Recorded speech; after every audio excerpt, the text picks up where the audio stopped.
Yeah, it looks like Hawkins. That looks like it's a 15-yard penalty. It looks like they're going to mark it from the spot of the foul. So that'll be second down and We'll say 35. 35. Yeah, because they're back up all the way to the 14-yard line. And need to get to the 50 to get the first They need down. to get to midfield for this first down. So, but looks like these guys are a little bigger than the 8-year-olds. So. And they look like they run a wide open spread set, so we'll see what they can do. Four receiver package, and they're actually going to hand it off on an inside run. And number 5, That's 6. excuse me, that's number 6, Solomon James gets the carry, and he runs it out to about the 18-yard line. So picks up about 3, 4, they'll call it, but it'll still be third and a mile. Yeah, I'm a little surprised they didn't try to throw the ball there, considering how far they have to go to get the first down here. But still, it's like he had a little bit of space there, but the Hapeville was able to do an excellent job of just corralling to him and tackling and getting him down. So here we go. Well, before this third down, we have a timeout called by Bartow County. So they'll talk it over. That's their first timeout of the half with 7:32 to go, the first quarter. Some updates for you, as we did earlier from the NFL. Bengals are they look like they're in control in the Motor City against the Lions. They lead 17-0. Joe Burrow has thrown 2 touchdown passes, and he has 161 yards through the air. The Colts are leading the Texans 17-3. That game is early in the third quarter as well. Still 28-3. Rams leading the Giants in the third quarter. Matthew Stafford has already thrown for 3 touchdown passes. He has 200 yards in the air today. Vikings and Panthers 12-10 the score there. Minnesota up by 2. That game about to start the third quarter. Third down here, and before the snap we have a flag of an illegal substitution. So the opening drive for Bartow just getting worse for the Panthers. Absolutely disastrous. You have they have not moved the ball forward. They've gone negative, and it's not like they've lost it's 5 yards here. They've lost probably combined what? Almost 30 yards. 30 yards Yeah. on this drive alone. So yeah, they're backed up all the way. They're right now backed up to their 13-yard line. So here we go, 3rd and 37, and they're just going to dump it off here to number 8. But he doesn't get much, and it's going to be a 4th down and very long. So yeah, interesting play call there. maybe they got him back to the 17-yard line, so call it a gain of 4. Yeah, interesting play call there. You saw number 2, Trace Watkins, just kind of immediately roll out to his right, and number 8 was just standing right there to receive the pass. So obviously, I guess nothing was downfield, so you just got to do your best in that situation. So 4th down here.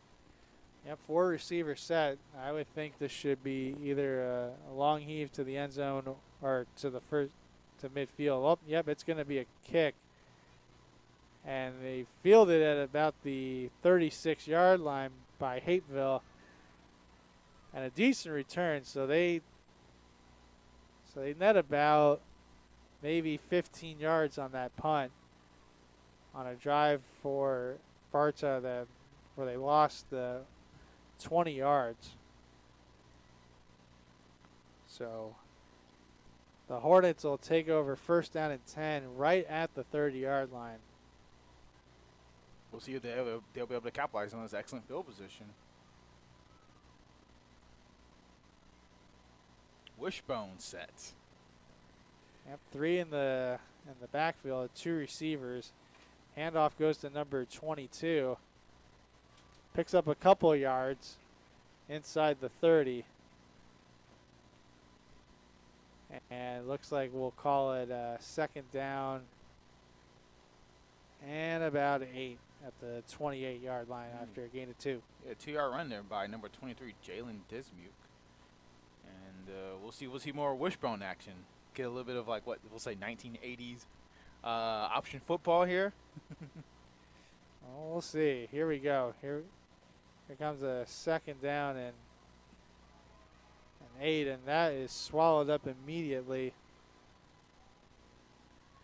as number 2, Chad Williamson, is swallowed up for a loss there. Probably, actually, nope, looks like he got back to the, swallowed up at the 30-yard line, so we'll call it 3rd down and 10 there from the 30. Yeah, excellent job there by number 56, Anthony Castorino, just squeeze in through the O-line and make a tackle in the backfield. Approaching 5.5 minutes to go here in this quick-moving first quarter. This 11 and under matchup. And here's a back to pass was number 4, Dylan Favors, but he is swallowed up immediately once again by number 56, Anthony Castorino. Yeah, it looked like there was a quick 2-step drop in there, and by the time he dropped back, Castorino was already there to sack the quarterback, but the quarterback's got to get deeper than that to get the pass off. It's a loss of 2 on that 3rd down play, so we'll call it 4th and 12 at the 32-yard line. As Hapeville figuring out what their play call is, they have trip receivers here to their left side, and it's a shotgun formation. As big number, looks like that's number 34, Antoine Martin, lines up to the right, and it's a quarterback keeper. Looks like back to the 30-yard line, back to the 29-yard line, but not nearly enough for the first down. So turnover on the downs by Hapeville, and Bartow will take back over at their own 29-yard line. So bit of some flawed execution there on both sides. Yeah, neither team was able to get any positive yards on that drive. You saw Bartow with like negative 30 yards on that first drive, and then the Hornets were unable to get the ball past the 30 after their yard line after that short punt and return there. So yeah, we'll see if both offenses can get things going here after their both first drives. Yep, here we go. Second possession for Bartow, and it's a inside draw to number 0. That would be Zach Bellew. Gets a nice chunk there on the first down past the 35-yard line. It's a good tough run there by Bellew. He was able to just see players just trying to grab cloth, and he was able to swipe their hands away and keep moving forward for almost a first down. So it's gain 8 on that play. 2 more yards to get the first down. Let's see if they can get it here. The mark's at about the 38-yard line. So 2nd and short. And once again, Bellew on the handoff. And he's past the 40, and he's got a first down out to the 42-yard line. Bellew's a nice looking big kid here. He looks like he's bigger than if he was his own old lineman, so that should definitely give Hapeville plenty of trouble here throughout the game. A running back like that, especially after a defense is worn down, it takes a toll on you after a while. So let's see if that happens today. Day or night, either way, it's post-meridian. Somewhere it's the evening time. Here we go, first down and 10. Handoff again to Bellew. And this time runs laterally to the left, but looks like he's dropped behind the line of scrimmage there for a loss of 1, and we'll call it 2nd down. Actually, looks like he got back to the line of scrimmage, so no gain, but it'll still bring up 2nd down and 10. Yeah, Panthers are approaching this drive completely different than they did the last drive. Last drive, I think we saw them try to throw the ball each and every single time. This time, they decided, hey, we're going to snap the ball and hand the ball off to number 0, hand it off to Bellew, and it's just worked out so far. So it's worked out well for them so far. So we'll see. Bellew stepped out of the game, so we'll see if they'll try to keep doing that throughout the game. 13 yards of net yards of offense here on this drive so far for the Panthers, as we get an offside call against Hapeville. So that'll push the ball to the 47-yard line, and we'll call it 2nd and 5 from there. It's good for that's definitely good for the Panthers. See if you can get Bailey in there and beating the rock a little bit, but yeah. 4 receiver set. It's a shotgun snap looking for number 21, KT Blackwell, the intended receiver. Pass is incomplete. Bryce Willingham was out there in coverage. And it falls incomplete, and we have a 3rd down and 5 from the 47-yard line. Yeah, bit of a low pass there by that was a low pass there by the quarterback. Hawkins. By Hawkins, and a little out in front of the receiver as well. But the route, everything was open. You just got to put the ball on him. So here we go. 3rd down and 5, and it's a quarterback keeper by Hawkins. He's got 1st down yardage, and he is out to the 45-yard line as number 44, Jerome Jefferson, makes the tackle, but not before Hawkins gets a gain of 8 and a 1st down for the Panthers. Nice play call there by the Panthers. You fake the jet sweep and do a quarterback sweep on around the right side, and Hawkins did an excellent job of just running upfield and getting the 1st down. We might see that a little bit more in the game. Once again, a 4 receiver set and a shotgun as Hawkins runs to his right and runs out of bounds, but he loses 3 yards there as number 34, Antoine Martin, forces him out of bounds. He loses 3. Yeah, we're not getting anything from the Panthers are not getting anything from the pass game as of right now. It looks like what they need to start doing is just pounding the rock. We've seen a ton of we've seen them gain more yards running the ball than passing the ball. So it looks like at this point in time, the passing game needs to be maybe at least abandoned as of right now because they've done an excellent job of being able to just run the ball. Here we go, 2nd and 13 as the pass is intended for number 7, 2K Kent. Yeah, once again. Good coverage on the play. It's incomplete. Yeah, once again, Bartow is trying to get cute and just throw the ball here. What they need to do is, once again, go back to establish the run. Bring back Bailey in and do some read option. It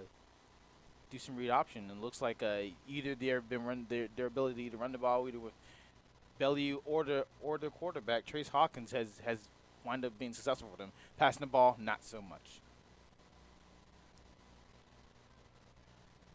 3rd down and 13, 4 receiver set. Hawkins takes the snap, rolls to his left. Now he's going to throw deep, and he overthrows his receiver, and it's incomplete. And did we get a penalty flag here? Nope, doesn't look like it. Yeah, it's 4th down here. But once again, we see the passing. It looks like the passing game is a key part of what the Panthers' offense, but as of right now, that passing game is completely out of sync. They need to, at this point in time, probably start abandoning the passing game and just continue to run the ball. They did that. They've had success on the drive running the ball, but I guess once again part of their game plans they want to throw the ball, but they need to go back to doing what they did early in the drive, which is running the rock. So here we go, 4th down and 13 from their own 48-yard line. Once again, a 4 receiver set, 2 receivers on each side. Here's Hawkins rolling out to his left. He's now going to throw it, and it is caught at the 32-yard line. Reception made by number 21, KT Blackwell. Nice job of keeping the ball alive on both ends. Hawkins did an excellent job despite facing pressure, just rolling out to his left. KT did an excellent job finding a hole, sitting in it, and catching the ball even after taking a big hit from Thomas Parker from Hapeville. And that's going to be another a huge 1st down for the Panthers. That should give them some extra momentum to keep the ball driving down the field. Yeah, they needed 13 on that 4th down. They got 16 there. So, and I think that's the first. Well, that's the first completion of more than 5 yards for Bartow in this ball game. That's correct. As we are now at 30 seconds to go, this is probably going to be the last play of the 1st quarter as Bailu looking for running room, but to no avail. He gets dropped behind the 30, on the wrong side of the 35-yard line, as a swarm of defenders sniffed that one out. And that should take us to the end of the first quarter here in Duluth High School. Our score in this 11 and under matchup on the United Tykes Network: Bartow County Panthers 0, the Hapeville Hornets 0. Yeah, it looked like the Hornets did an excellent job of keeping Bailey from trying to get outside. Bailey tried to get outside and get some more yards, but Hapeville did an excellent ball in getting Bailey down for a loss on the play.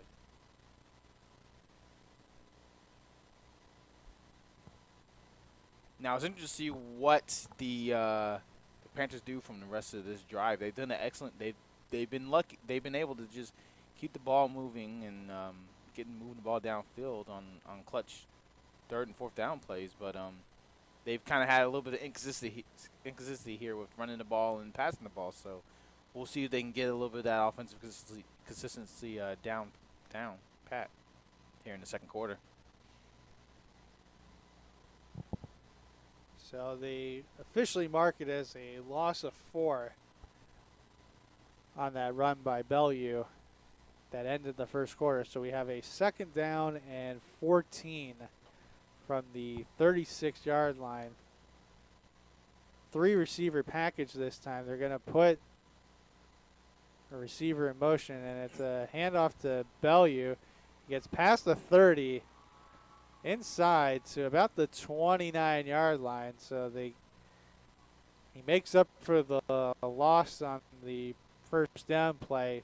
Looks like he gets about 7 there, so we'll call it. Yep, they'll mark it at the 29. So gain of 7. We'll call it third down and 7 from the 29.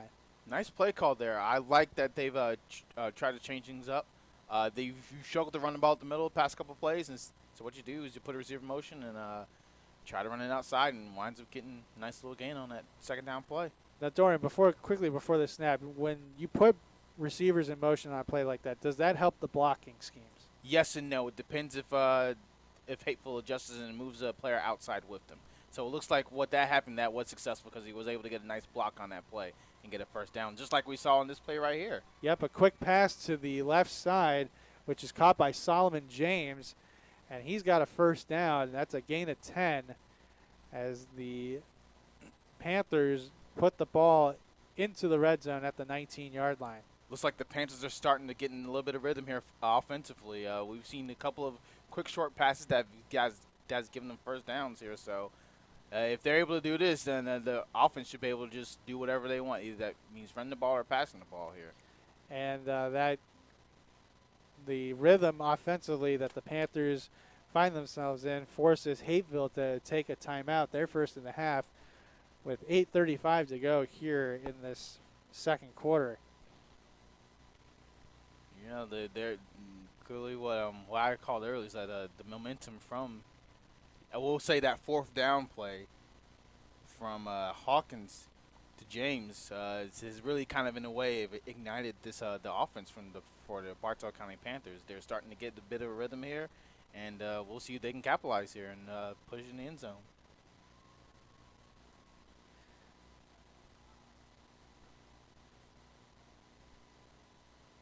You know, I watch this. I look at these jerseys and I look at the color schemes. It kind of feels like I'm watching a color splash game between the North Carolina Tar Heels and Miami Hurricanes. Yeah, I keep thinking that as well.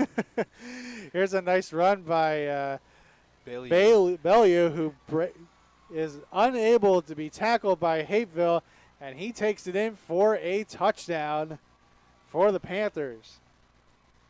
19 yards as he runs it up the right side. Broke about 3 or 4 tackles there on the sweep, and Bartow County's got the first touchdown of this ball game. Yeah, Bailey just brutalized the Hapeville defenders there. Ran through one tackler, one guy grabbed his jersey, just runs right through that tackle and is able to get a touchdown. And it looks like the offense is finally starting to click here for Bartow County. Yep, looks like they're going to go for 1 on this play. Here's the shotgun snap. Catch is made by number 7. That is 2K Kent. But he comes up short of the point after try is no good. However, Bartow County, after a disastrous first drive where they lost almost 25 yards offensively, they put together a nice drive of 71 yards, and they punch it in and take a 6-0 lead with 8:24 to go here in this first half. Now we kind of surprisingly started to see a bit of a balanced attack, especially in the back end of that drive. At first they just decided, hey, we're just going to pound the ball at will.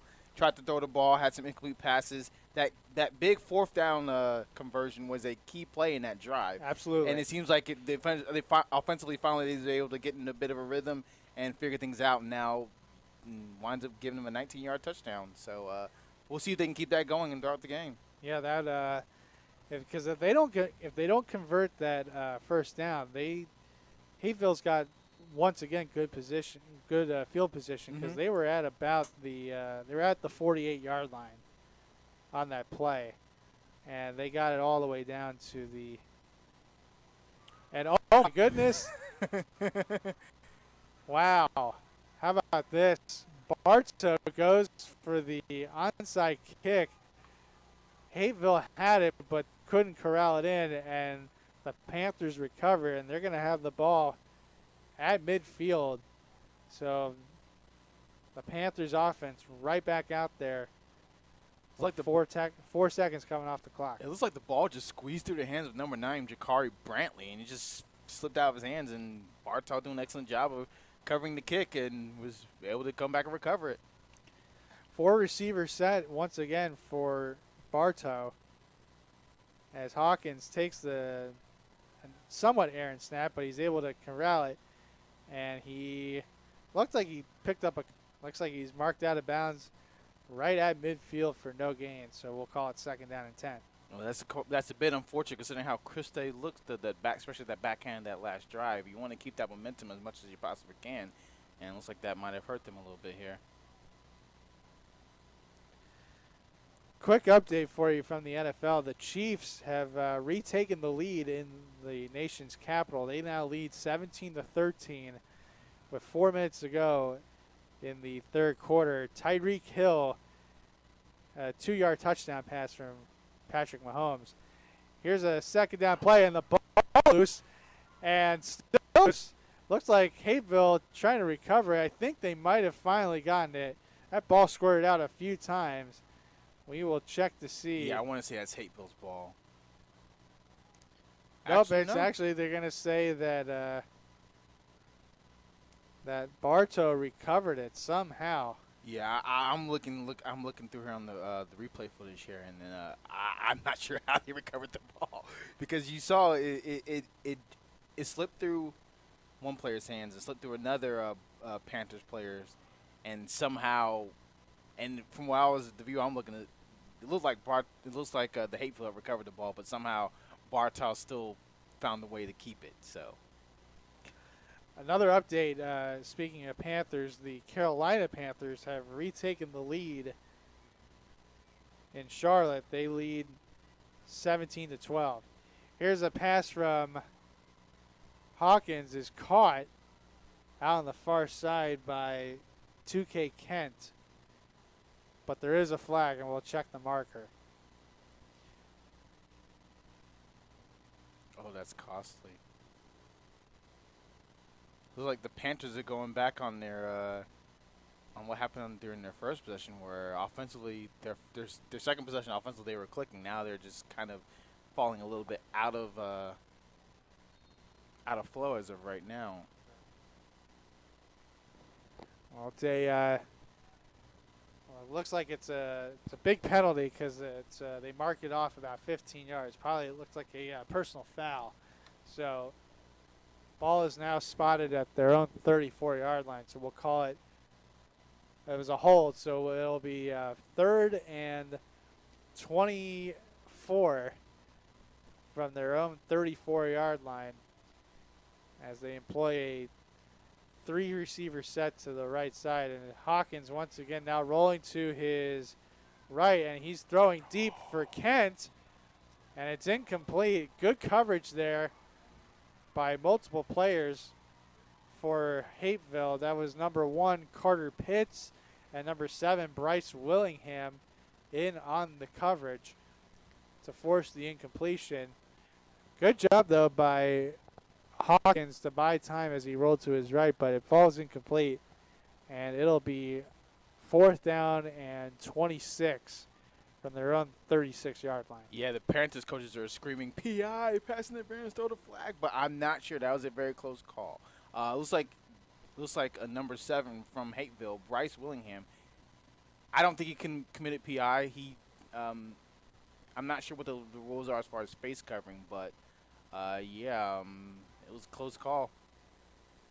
So here we go, 4th and a mile as Hawkins will punt it and fielded by Pitts at about the 40-yard line. The flags come in as he makes it to about midfield. We'll check the marker. Probably going to be a holding call or an illegal block in the back, I would imagine.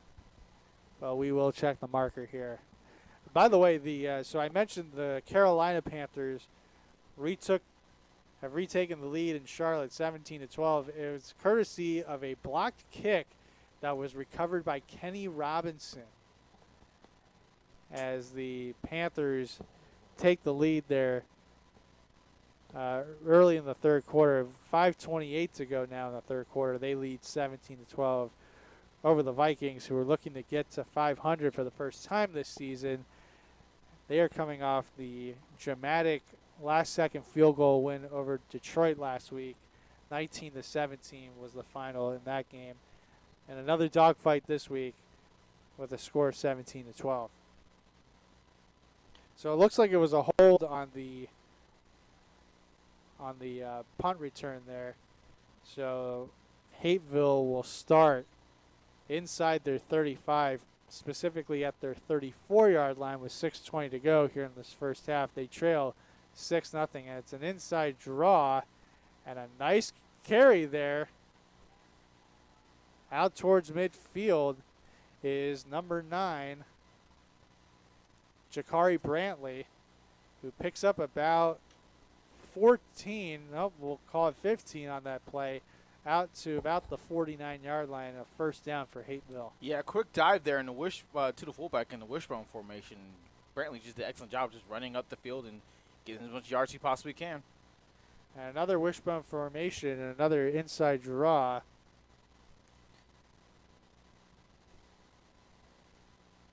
Looks like he only gained around a yard on that play. It's going to make second down and 9. Yep, Quintarian Thurman was looked to be the ball carrier on that play.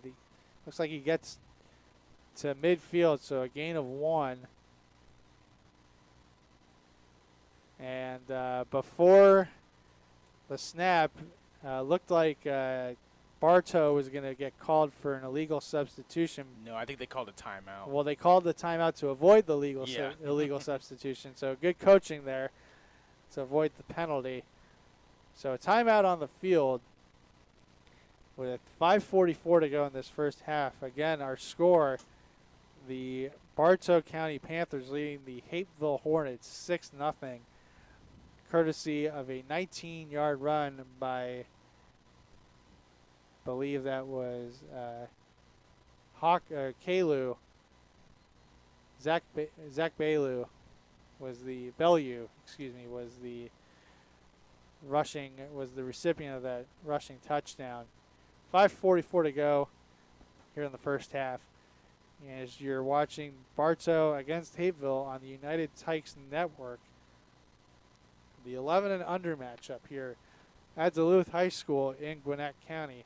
A beautiful day here, as we've mentioned. We were here earlier for the 8 and under matchup between the OG Ducks from Corona, California, and the Twin City Outlaws of Columbus, Georgia. A 7-6 victory by the Outlaws. Looks like that was offsides on that play by the Panthers. Yep, so that'll move the ball to the 45-yard line, and it sets up a 2nd down and 4 for the Hornets, who got a nice carry there on 1st down out to midfield after they were called for a hold on the punt to start the drive.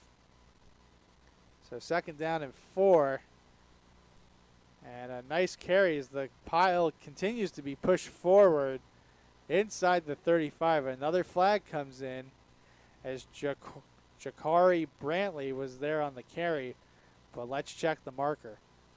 Going to call a face mask on the Panthers. Oh, my. So tag on another 15. That should put the ball inside the 20-yard line for the Hornets. Yeah, nice. Looks like the dive play starting to really come big for the Hornets, especially the fullback dive. Yeah, Brantley's had a couple of nice carries there the last few plays. Yeah. All right, so they marked this ball at the 19-yard line, so they're in the red zone. And once again, it's a wishbone formation and a draw. This time, see, it wasn't Brantley on the carry, but a short gain there. So the ball is now spotted. It was number 3, Cannon Robinson, on the carry. He gets about 2 there. So 2nd down, he pushes forward to about the 11 or 12-yard line as Brantley once again with the carry, and he'll bring up a 3rd and short. Yeah, Hornets are starting to get a ton of success with these quick dives up the middle of the field, and they're just right now just gassing the Panthers, and there's very little that they if you were watching, as you can see as you're watching, there's definitely a big physical difference between the size difference between Bartow County's D-line and the Hapeville Hornets O-line. So that's definitely starting to that's definitely contributing to why they're just able to just run the ball down their throats. And 3rd and short as Thurman, once again with the carry, and he's gonna. Looks like they're going to mark him at about the 3-yard line, so which will set up a 1st down and goal for the Hornets. Speaking of big bruising runners, Minnesota Vikings have retaken the lead again in that game in Charlotte, 18-17, as Dalvin Cook rushes for a 16-yard touchdown. Vikings have the lead 18-17. They went for 2 and did not get it. So they have a 1-point lead with 4 minutes to go in the 3rd quarter up in Charlotte. And here's a handoff to number 0, Thurman again. He's got the touchdown, but we'll check the marker. And it's an illegal procedure by the Hornets. So wipe the touchdown off the board. We'll call it 1st and goal. Yeah, the Hornets are doing an excellent job of just running the ball right now. You can clearly see how the old line is just pushing back the Panthers D-line back, but Panthers are going to have to figure out a way to mitigate that running game right now. So I had originally marked them at the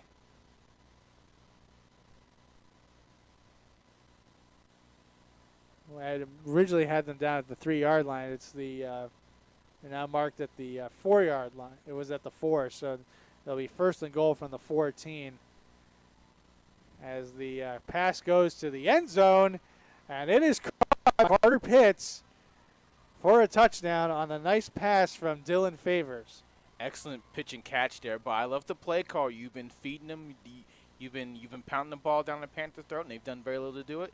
So what do you do in order to counter that? Play action pass, and Pitts was wide open in the end zone, and the quarterback Dylan Favors doing an excellent ball to him for touchdown, for a 14-yard touchdown. So we are now tied at 6, and it looks like Hapeville will go for 1 here to try to take the lead after a 68-yard drive is capped off by a 14-yard touchdown strike. Looks like an offset I formation here, as Favors tried to do the quarterback keeper, but he is bottled up at the line of scrimmage. So the point after attempt is no good. However, the Hornets they sting back after getting clawed by the Panthers on their last series. And it's a 6-6 ball game with 3:55 to go here in the first half at Duluth Stadium. Yeah, Hapeville did an excellent job of running the ball, right? Just right up the middle, just playing brute force football.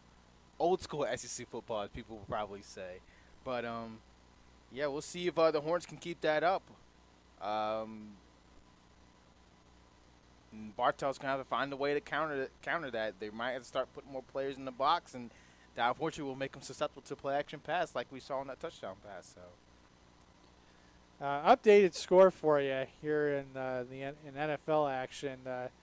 Battle of 4-1 teams in Baltimore today between the Ravens and the Chargers. Ravens definitely looking like a 4-1 team. The Chargers looking like a 1-4 team. It's 34-6 Ravens over the Chargers in Baltimore with 12.5 minutes to go in the fourth quarter, as Devontae Freeman has a 9-yard touchdown run early in the fourth to extend the lead.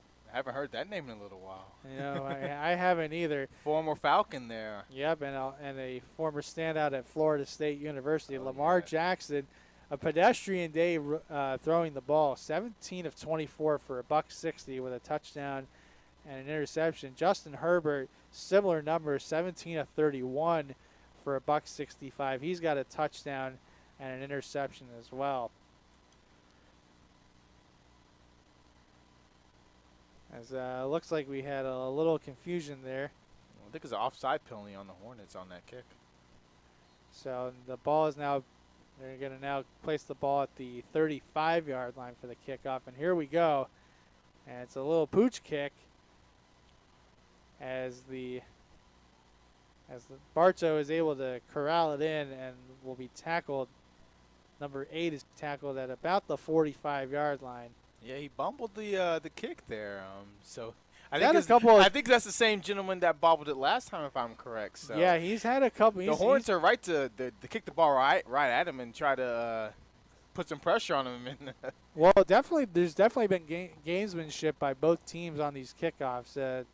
Neither of these kicks have gone particularly far, but they're definitely getting their money's worth from a special team standpoint. So. We have a 6-6 ball game here with 3:46 to go here in this first half. As Bartow comes out once again, looking to retake the lead. They have a short field, 1st and 10 at their own 45-yard line, with a trip receiver set. It looks like they were a player short here in their package. Yep, there's the penalty, illegal substitution. Yep, so now it'll, once again, Bartow shooting themselves in the foot before they even snap the ball on first down. So it'll be 1st and 15 from the 40-yard line. Yeah, it's a little disappointing, especially considering how good they looked on their second drive. They struggled. They struggled a little bit, unfortunately, but we'll see if they can get things together here on this drive. Yep, as Hawkins is back to throw, he's rolling to his right. He was looking for number 16, Justice Miller, on the short throw past the 40-yard line, but it falls incomplete, and it brings up 2nd and long. Yeah, pass was a little to the left of to Miller. Catchable ball, definitely, but that's definitely not a good way to start off this drive once again. Got to get that passing. It looks like Bartow wants to do a hefty dose of being balanced, so they got to get that passing game going right back again, and short passes are usually the way to go. I definitely have the personnel to try to move the ball upfield here a little bit, as it's 2nd and 15, and number 8 gets the handoff, and he gets a nice carry out past midfield. And is finally dragged down at the 48-yard line. So we'll call it a gain of 12. And that brings up a 3rd down and manageable for the Panthers. Yeah, nice little jet sweep pass there for Bartow. It's the first time we've seen them run it all game, and he winds up getting them netting positive yards here on the play. We'll see if we can. That's definitely a good way to get your quarterback back in the rhythm. Short, easy passes, if you want to call that a pass. It's called a pass because it's a forward pitch, but it's still a good way to get your quarterback back in the rhythm and get the offense back in the rhythm. So now 3rd down and 3 on the Hapeville 48-yard line. They fake the inside pitch as Hawkins is going to run angled towards the near sideline inside the 45, pushed out of bounds at the 41-yard line. So a gain of 7, and that'll move the sticks, and it's a first down for the Panthers. Hapeville had some defenders out there, but they were unable to contain Hawkins, and Hawkins just was able to outrun all the defenders out there and run outside and get a first down. We now hit 2.5 minutes to go in this first half. 6-6 is our score, but Bartow is driving, looking to take the lead here as the first half winds down. 3 receivers set with the tight end just off the line of scrimmage. In the shotgun formation, here's Hawkins looking to his left, and he's going to air it out. He's open. He had number 11, Chadden Woodley, out there, but it was overthrown just by a hair, and it's incomplete, and it'll bring up 2nd down and 10. Woodley's got to keep running on that route. He did an excellent job of kind of baiting the DB to slow down a little bit, but he's got to keep running on that route. He's got to keep running. If he keeps running, and that ball's he would definitely be able to catch the ball and just run the ball into the end zone for a touchdown.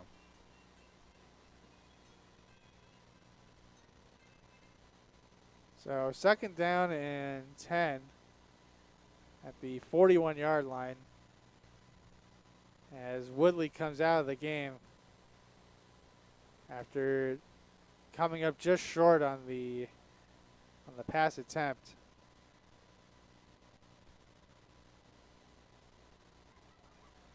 Panthers going with a 3-receiver set there and a shotgun formation. They put number 8 in motion.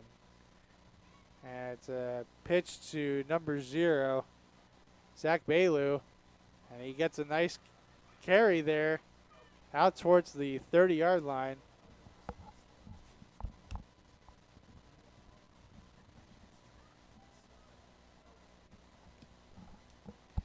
Sorry, ladies and gentlemen, we're having a bit of technical difficulties here. We will have them back up in shortly as soon as we possibly can. And we do have fortunately, we don't have a picture. Hopefully you can still hear us. Looks like we had a holding call. We have a holding call here on that play. So ball is going to be pushed back out to the 49-yard line. So that'll make it 2nd down and 18. And it's a little inside pitch to number 0. Excuse me, that's number 8 on the. Hey, good afternoon, ladies and gentlemen. We do have some technical issues. We're getting them addressed as quickly as possible. We lost video feed from Duluth. We'll be bringing that footage right back as soon as possible. I appreciate your patience. It's always nice when technology plays into it for those individuals watching. We'll be right back with this 11U matchup from Duluth High School.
looks like we have our image back up and running, and we thank you for your patience with us as we got our technical issues resolved. Great job by Devin and Dorian, our Johnson, twin brothers here in the booth, making us look and sound good. It looks like we have our image back up and running. Last play looks like thank you for your patience with us as we had a nice completion got there our technical to issues resolved. Blackwell. Great job Hawkins. By Devin and Dorian. First down.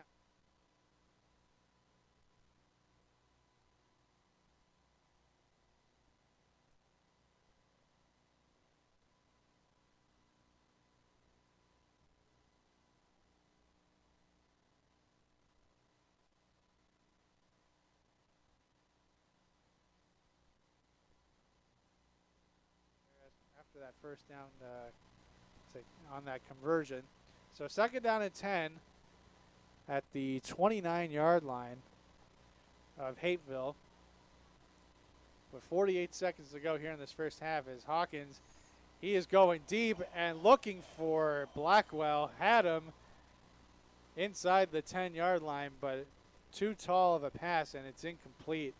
And that'll bring up third down and 10 with 43 seconds to go as I bring Dorian back into the fold here. A good opportunity there, but it goes for naught. Yeah, Blackwell was open on that seamer route.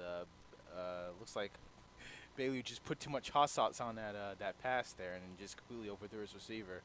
And that's quite unfortunate because he was wide open. You know, he would have walked the end zone for a touchdown.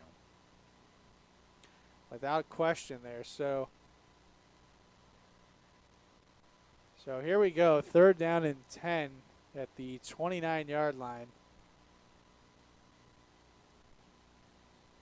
And before the snap, we have a timeout being taken by Hapeville. They'll talk things over. They're down to one timeout here with 43 seconds to go in this first half.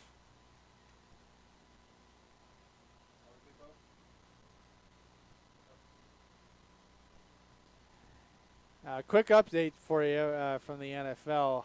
Vikings, I told you earlier, had taken an 18-17 lead late in the third quarter on a Dalvin Cook 16-yard rush. They've now extended their lead to 25-17, courtesy of a 5-yard pass from Kirk Cousins to Adam Thielen, who's once again having a great season as one of the lead receivers for the Vikings. Greg Joseph's extra point is good, so it is now 25-17 Vikings as that game has reached the early stages of the fourth quarter in Charlotte.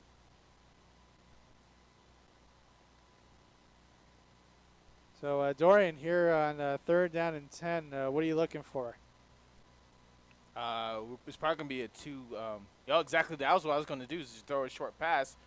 Double pass, actually. And it's going towards the 15-yard line. Incomplete. A little bit of a broken play there.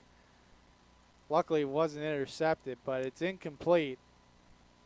That'll bring up fourth down. That play was almost a complete and utter disaster. Hawkins didn't have any time to throw the pass back to his receiver on the double pass, and even the receiver himself, after the ball was thrown in the dirt, he was just lucky to just be able to get the ball and get the ball off, because that would have been a disaster if they were just able to just, that would have been wound up becoming an interception. Another update for you from the NFL. The Packers and the Bears renewing the longest running rivalry in the NFL. Packers leading at 24-14 in the fourth quarter. 4.5 minutes to go. Here's a pass on fourth down. Just overthrows his receiver. Overthrowing Hawkins, actually, was the intended receiver. It's incomplete, but there is a flag on the play. We'll check that in a moment. But 24-14, the Packers leading the Bears. 4.5 minutes to go in the fourth quarter. Aaron Rodgers just ran for a 6-yard score. Mason Crosby getting the extra point to extend their lead to 10 after Darnell Mooney had caught a 5-yard touchdown pass from Justin Fields with about 7 minutes and change to go. Or excuse me, with 6:15 to go in the fourth quarter, he caught that touchdown.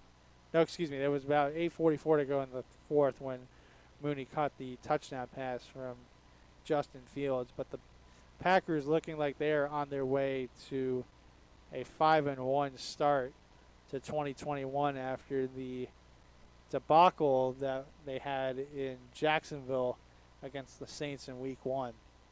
It looks like we have a penalty flag on the Hornets, and it's a 15-yarder too.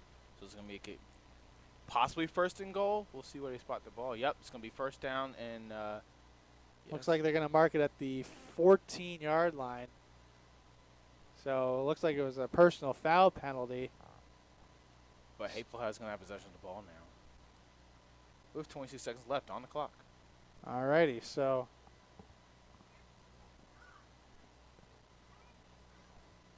first down and 10 for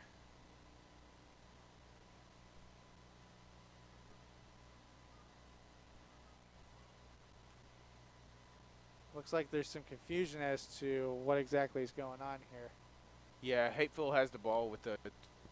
They're just going to take a knee and go into halftime. Alrighty, well that makes things easier. So our halftime score here at Duluth High School, home of the Wildcats, we are tied at 6 between Hapeville and Bartow County in this 11 and under matchup on the United Tykes Network. We're so glad that you've joined us and stuck with us in spite of our technical issues, and we'll be back with you after halftime.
And we are back here at Duluth High School, home of today's United Tykes Network Game of the Week, second half of our doubleheader between the Hapeville Hornets and the Bartow County Panthers. We are tied at 6 as we are about to start the third quarter.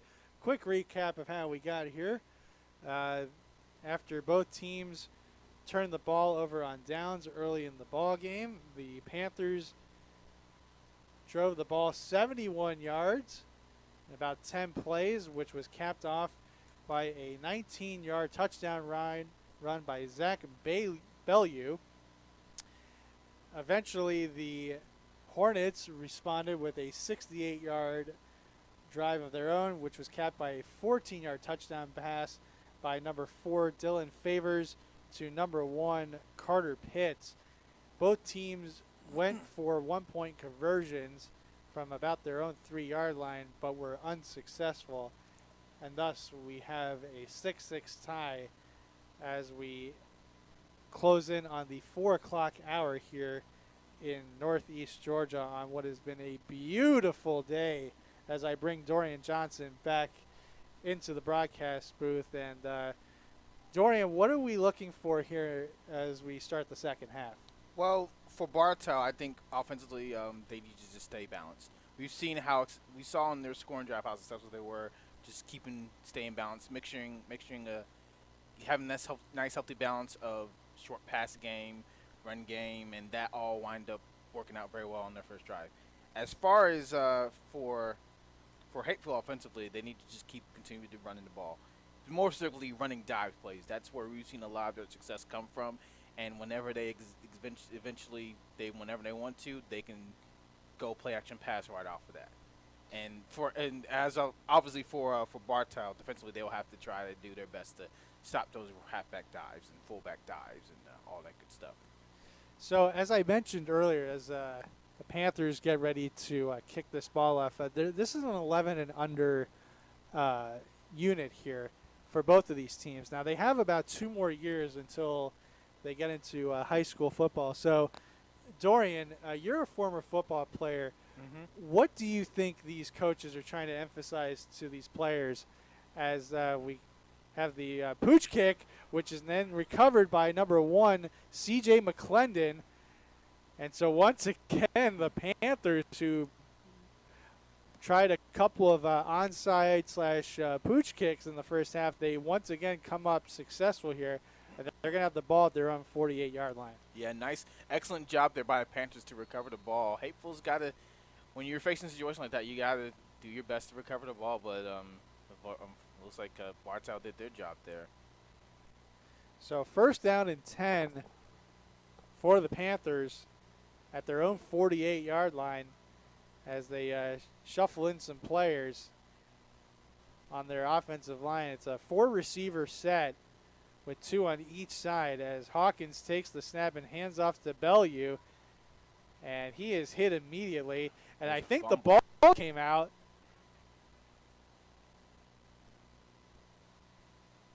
The ball, but we'll wait and see.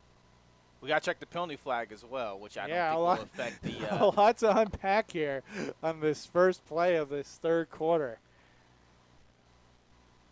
So it's going to be a penalty on Hapeville.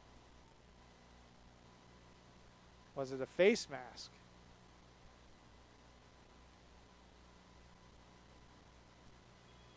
Looks like it looks like it's an offside penalty. So, because it's only 5 yards. So it'll be 1st and 5 from the Hapeville 47-yard line. And it looks like the Panthers escaped a possible tragedy there. Yes, that would have been a very bad way to start the third quarter. Really a heckle and jive. Well, could have been a heckle and jive to start there. Mm-hmm.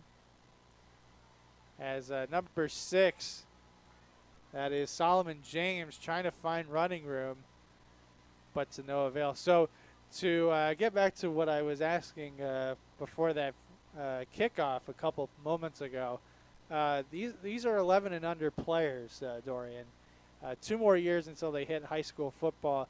What do you think these coaches are trying to teach these players here as they get ready for their next level of football development? Probably just basic fundamentals. These kids are, I think, if I'm correct, they are either 6th graders or 7th graders. So with Bartow, they're going to be running into playing at Carter's. And so what you're seeing a lot nowadays is these schools are, especially these rec leagues and middle schools are becoming like they're directly feeding into like the high schools. So part of the reason why maybe Bartow is running the spread is because Cartersville runs the spread. So that's probably what we're seeing here right now with these two teams. So a nice catch there on the play by the Panthers, but it looks like it's going to be negated by. We'll probably say a holding call. I think it was a holding call. So we'll call it a 2nd down and 9 from the 49-yard line. Yeah, it was a nice job by Hawkins to evade those defenders down there on the bottom of your screen here. But, yeah, unfortunately, they lost 5 yards because of a penalty.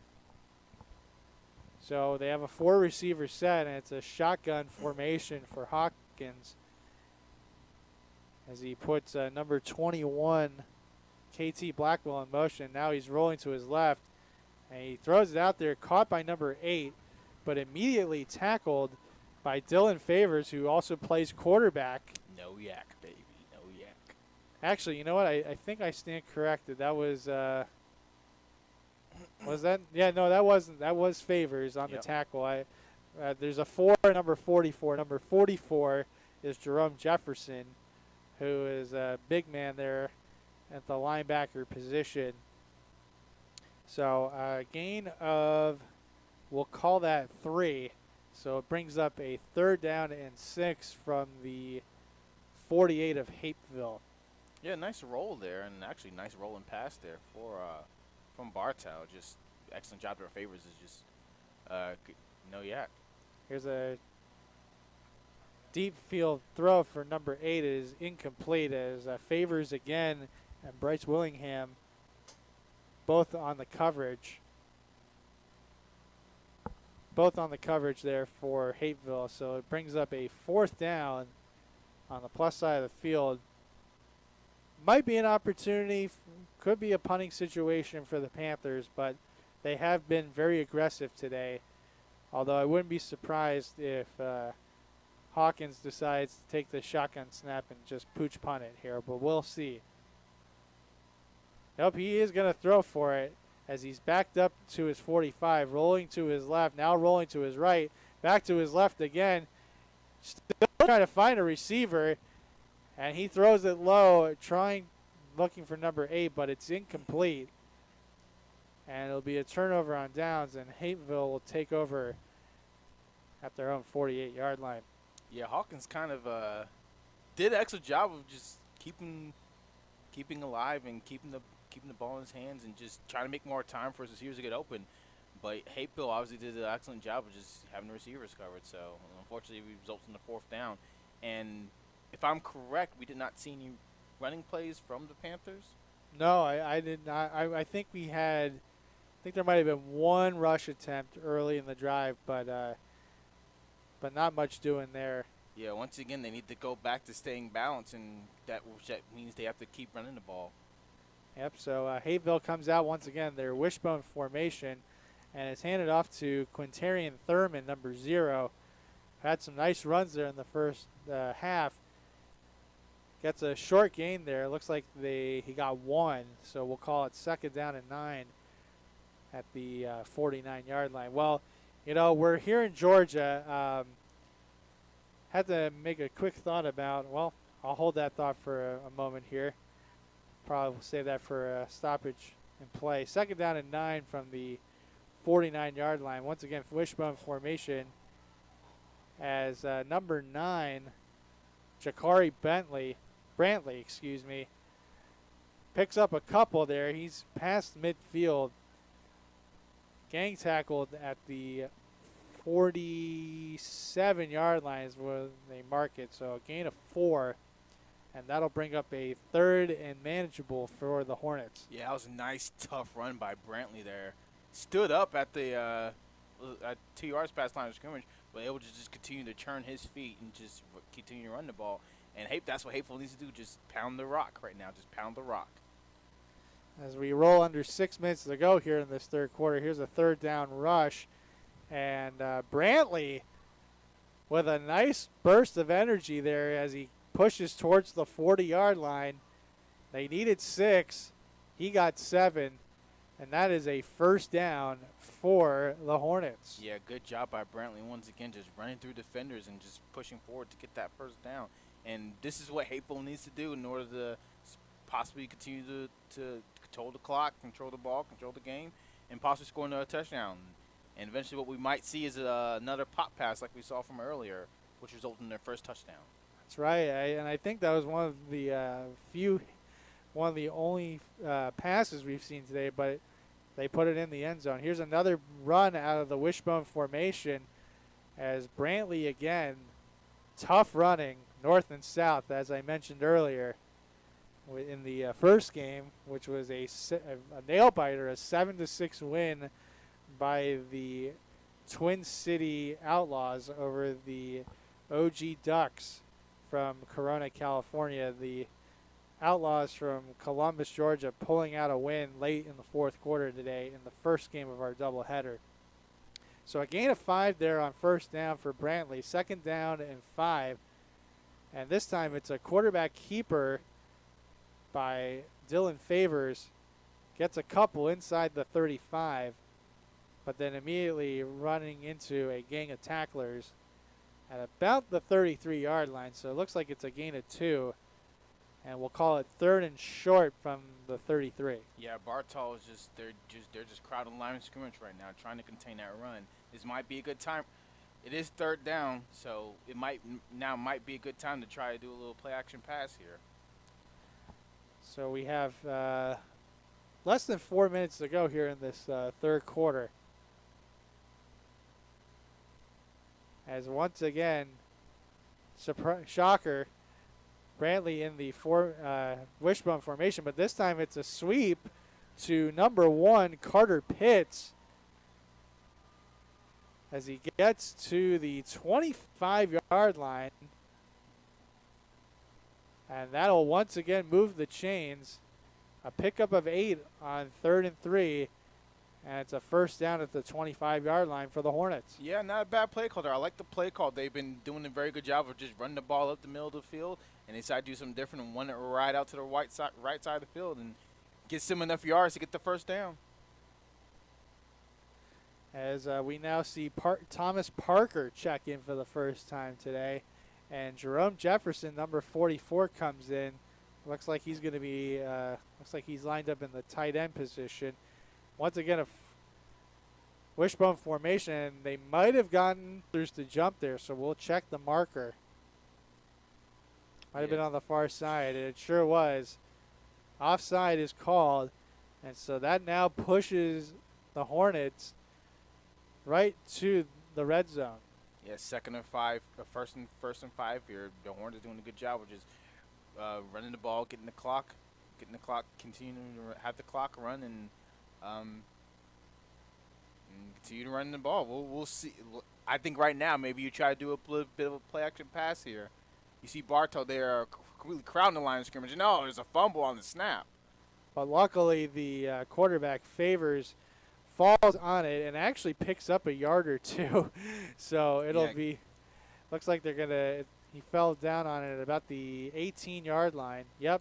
So bobble snap actually turns into a positive play. Give him 2 yards. Yeah, he got very lucky on that play. That could have been the complete and utter disaster considering how they've done an excellent job of just running the ball and pushing the chains and moving the chains. And he's very lucky that he was able to recover the ball. There we go, 2nd and 3 now at the 18-yard line. Hapeville marching down the field on this drive as Thurman takes the handoff and runs up to the left side, but not for much.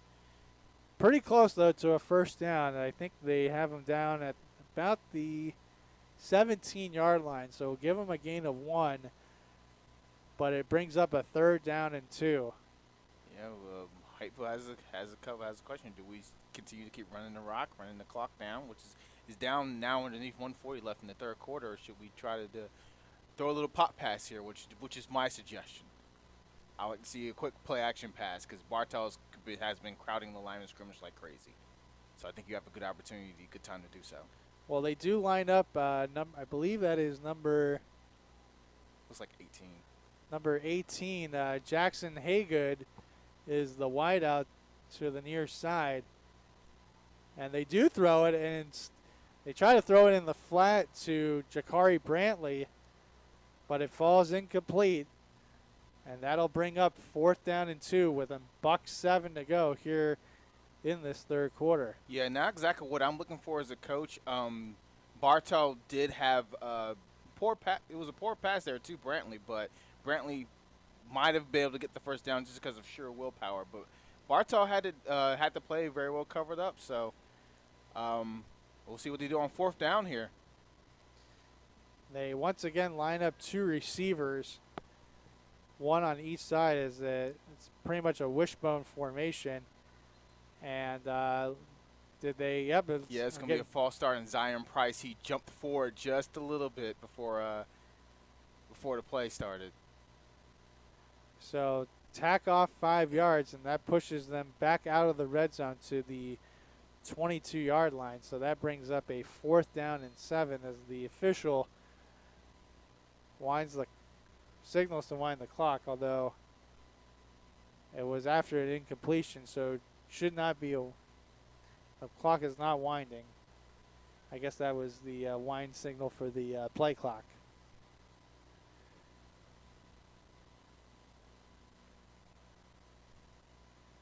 Once again, we thank you so much for joining us. In spite of everything, we've had some tech issues here at Duluth, but we still got a game, and it's been a good one here so far. 6-6 the score as the Hornets take a timeout.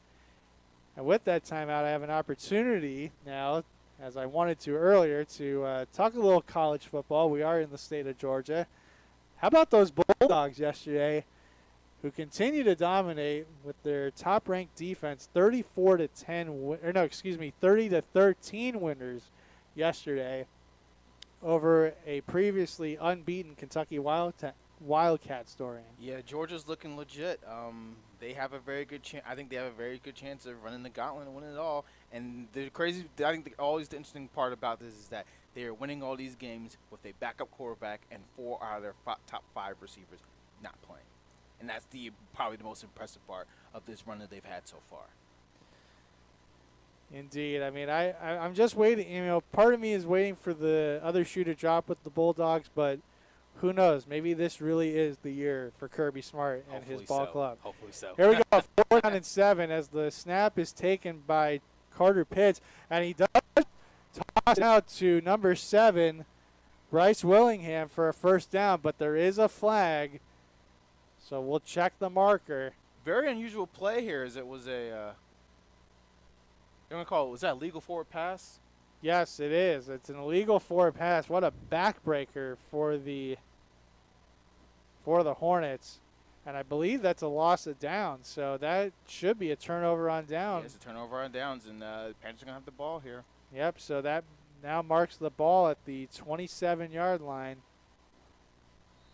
Yeah, I wonder if they're calling it because Pitts did go past the line of scrimmage. That might have been what they're calling it on. But anyways, that was an interesting play call there. What you saw pretty much was them line up in a pistol set, which is something we haven't seen all game. They do a quick little they roll out to the right, and Pitts was able to just throw the ball for a 1st down, but legal forward pass. So now it's going to be 1st and 10 for Bartow County. Yep, they'll take over at the 27-yard line with 52 seconds to go here in this third quarter. And it's a toss to Kalu, who gets a huge chunk, and he's past midfield, past the 40, past the 30, finally dragged out of bounds inside the 30-yard line. Number 10, Thomas Parker, and number 19, Kamile Moore, force him out of bounds, but not before a gain of 50 on the play. Yeah, it's nice to see they give the Check ball that, back. 46 yards on that play. Well, it's nice to see they're giving the ball back to Bailey. He's been a huge contributor to his offense, and in a bit of a different way we see this time as well. We haven't seen them do a toss sweep with them, and it winds up working out very well for them. Yeah, that's actually a gain of 45 as it's marked at the 28-yard line. And here's another handoff to number 8. We have a whistle here. Let's see what the issue is. Yeah, I don't see anything that was the issue. I don't see a flag. I mean, the whistle blew, so I'm not sure what the issue is as well, because we hear fans complaining about something. It might just be normal fans being fans here, but well, there's a reason why the fans are in the stands and officials are on the field and coaches are on the sideline. Anyway, the clock is winding down here. Going to be the final play of the third quarter as the ball is tossed to number 6. That would be Solomon James on the Solomon James. And that'll take us to the end of the third quarter. Our score, we are tied at 6, but Panthers are driving as they're going to have the ball for second down at the 26-yard line. While we have a break in the action, continuing with the theme of Georgia sports, the Braves, our hometown Atlanta Braves, got off to a good start in the National League Championship Series last night as Austin Riley got the walk-off game-winning hit to give the Braves a 1-0 lead over the Los Angeles Dodgers, who they faced and lost in 7 games last year in the National League Championship Series and went on to win the World Series. They are up 1-0. Game 2 is tonight at Truist Park as Ian Anderson looks to send the Braves to Los Angeles with a 2-0 lead. But they're going to have their hands full as Max Scherzer gets the ball for the Dodgers. This should be a good game. Should be a pitcher's duel. I would imagine that should be a 1-0, 2-1 score at Something Truist. like that. Yeah, it should be a great matchup on the mound at Truist. And you know the atmosphere will be electric at the Battery. Yeah. I knew somebody else at the game last night, and they said the atmosphere was electric. So, as we start the fourth quarter here, and it looks like Bartow got one of the Hapeville linemen to jump. We'll check and see what the officials determine. it's funny because Hapeville's blaming it on Bartow. I was like, "Yeah, they jumped offsides first." And I'm like, we'll wait and see. I'm putting my money on Hapeville jumps offsides. Yep, and it's looking like the referee, he's going to call encroachment on the Hornets. So that moves the ball to the 21-yard line before we even get our first snap of the fourth quarter. So that now makes it second down and 2 for the Panthers at the Hapeville 21-yard line. Now the Panthers are going to huddle up here and figure out what they're going to call here on this second down and short. Yeah, we'll see. I mean, they've had a ton of success this drive so far running the ball, so we'll see if they keep that up.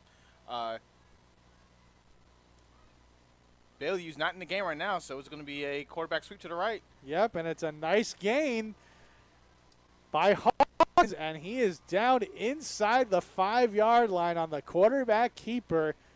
A gain of 17 as he runs it right up the middle. And it results in a first down and goal for the Panthers. Yeah, I love the play call there. Quarterback sweep. I don't think Hapeville was anticipating that play at all. I definitely was not. And Bailey Hawkins did an excellent job just running the ball, running through tackles, and getting the first down. Now Bailey has checked back into the game. Going to see a power game from him, possibly. Yep, and it's an inside draw as Bailey brings it down to about the 2-yard line as number 34, Antoine Martin, wraps him up and keeps him out of the end zone. But it'll be second down and goal at the 2. Quick snap, quarterback sneak. As Hawkins looking for the goal line, And yes, a signal touchdown. So with an even 9 minutes to go here in this fourth quarter, Bartow County back up on top. They lead it 12-6. Now, I like what I do like what Bartow did there. Do a quick snap, rush to the line, no huddle, quick snap, hurry up and snap the ball, and do a quick quarterback sweep. And it almost like he was not going to be able to get in, but due to a push from himself and his own players, he was able to make his way into the end zone. And now they're up 6 points over Hapeville Hornets. So they now mark the ball at about the, looks like they mark it about the 3-yard line. Yep, to try to complete the extra point. Yep, so they're going to go for one here, it appears. Up 12-6. They're going to put a man in motion. And it's a pitch to Kalu again. Or Bailu, excuse me. And he's got the extra point conversion. So the drive turns into 7. And with an even 9 minutes to go here in the fourth quarter in Duluth, the Panthers lead the Hornets 13-6. Yeah, good play call there. Just give it to the big man. Let him do what he does best, and just power into the end zone for the extra point conversion here. And now let's see what happens next. Hapeville's been able to move the ball just by running the rock. They have plenty of time. 9 minutes left in the quarter, so you can still run your offense with the amount of time left. But we'll see what they're going to be able to do here. Looks like Bartow County once again is lining up for the onside kick. They've been very successful at that today. At times it seems unassuming, with these squib kicks, but they have special teams have. I would say has to be advantage Panthers so far here today. Yeah, I think in this situation, I would want to try to kick the ball as deep as I possibly can, but also understand that these kicks have put a ton of pressure on the Hornets. And that one goes straight to number 22. For Zion Price. And he is going to take it inside and finally drag down at about the 4-yard line. So the Panthers trying to maybe getting a little too fancy there with their special teams, and it cost them. It's an excellent return there by Price. He just took the ball and just ran up right up the middle of the field. And unfortunately wasn't able to outrun the Panthers defenders, but at the same time, you're giving your team plenty of there's 8:44 left on the clock, and your team is in prime field position to score a touchdown here. And the way Hapeville, the style of play they've been playing so far, it definitely bodes well and into their favor. I would imagine on this play here as they set up 1st and goal at the 5. Oh yeah, no surprise here. It's a wishbone formation. Halfback run, baby, halfback run. But before that, we do have a flag. And it looks like we have too many men on the field. Illegal substitution. Yeah, it's an illegal substitution, so that'll move the ball to about the 2.5-yard line. And it'll still be 1st and goal for the Hornets.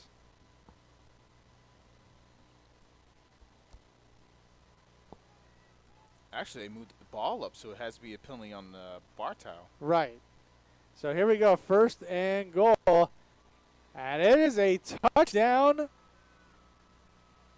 for Hapeville as Jakari Brantley once again finds the end zone to make it a 1-point game with 8:20 and counting. Yeah, what else do you do? I mean, it's kind of a no. They go for the tie, and the point after try is no good. And so 13-12 is our score. As looks like we once again had a clock issue earlier in the first game today.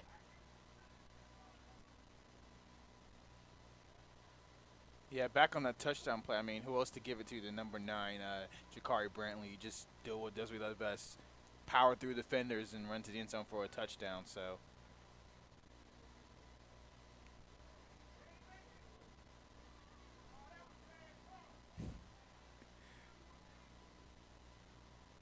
So now we're having a score dispute right now. So it's actually going to change the score back to. It should. Well, I believe it should be 13-12. Yeah, because he did not score. The clock operator, scoreboard operator, having some issues here. It really should be 8:40 on the clock because there was 8:44 when at the end of the run back. But so some clock issues here. Well, it's going to go in the favor of probably Hapeville as of right now, since they are still down by 1 point. Right. So we'll see if the unless Bartow is the home team, I'm not entirely sure about that, but we shall see. So here's the kickoff from Hapeville, and it's fielded by number 2 Hawkins, and he's getting a nice return. Now trying to reverse his field, still on his feet, and now finally tackled at the Hapeville 46-yard line by Brantley. And that's where the Panthers will set up shop with 8:28 to go here in the fourth quarter. Another update for you in the world of sports. This one from the WNBA. Game 4 of the finals between the Phoenix Mercury and the Chicago Sky. The Mercury leading the Sky on the road 50-43 with 7:35 to go in the third quarter. The Sky leading the series 2-1. Let's go Mercury. Go Mercury. Would be nice for Phoenix to get a championship after the Suns came up 2 wins short of their first championship. Yeah, I was rooting for them. I was too. I was pulling for Chris Paul deserves a championship. Hopefully, we'll see if the Suns can get back there this year. Anyway, back to the game here at hand. Here is Baby, and he's gonna take it to the house, and that is a touchdown for the Panthers. But there is a flag on the play. Yeah, we saw something different here from the Panthers. The Panthers, for the most part, have gone full spread. This time we have still a pistol power here, and they successfully were able to run the ball for that long score. But there is a holding call on the play, so that's going to take it back. So quite unfortunate. So wipe away the 47-yard touchdown run by Bailu, and that'll bring the ball back to the 47-yard line of the Panthers. Costly penalty right there, as they would have put them up another score.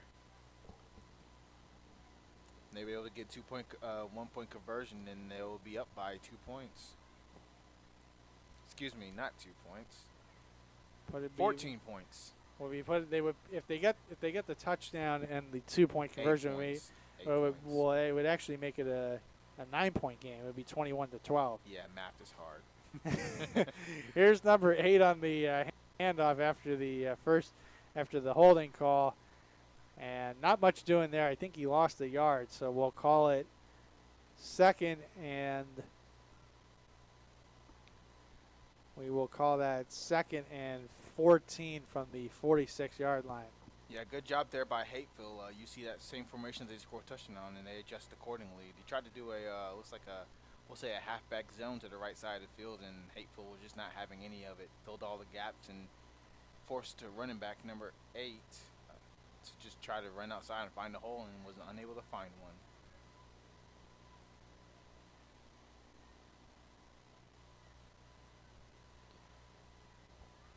So here we go, second down and 14 from the 46-yard line. As we approach 7 minutes to go here in the fourth quarter, the pass is intercepted by number 7, Bryce Williams, and he runs it down all the way to the 30-yard line. The pass was intended for Chadden Woodley, but Willingham stepped in front of it and took the ball away, and Hapeville's got the ball at the Bartow 30-yard line. Yeah, it was a good pass by Hawkins. Whitley and Williamson, they just fought for the ball, and Willingham unfortunately won. And also just a nice return there by Willingham, giving this team good field position with 7:02 left in the game, to score possibly another touchdown and take the lead.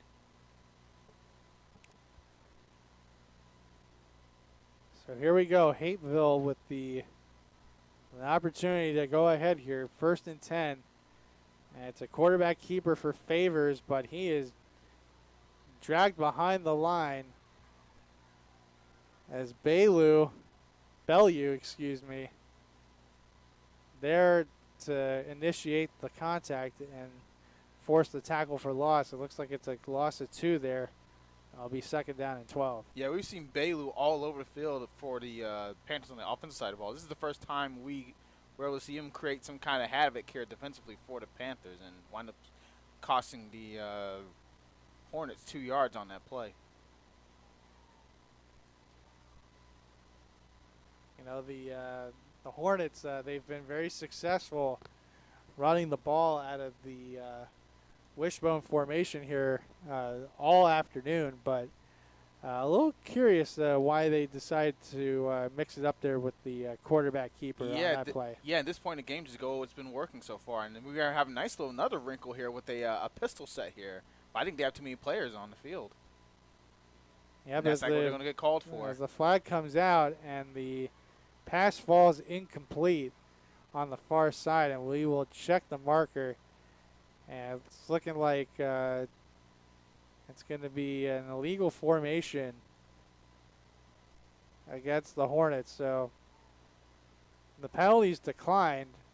Probably a smart move by the Panthers because the pass was incomplete. So it now brings up 3rd down. Yeah, we're still having 3rd along here for the Hornets. They would have lost 5 yards if the Panthers were taking that penalty. So I guess it just makes sense here to just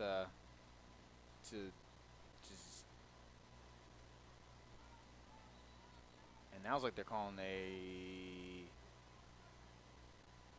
we're having an issue with the clock once again, looks like. Yeah, not sure. I have to say, I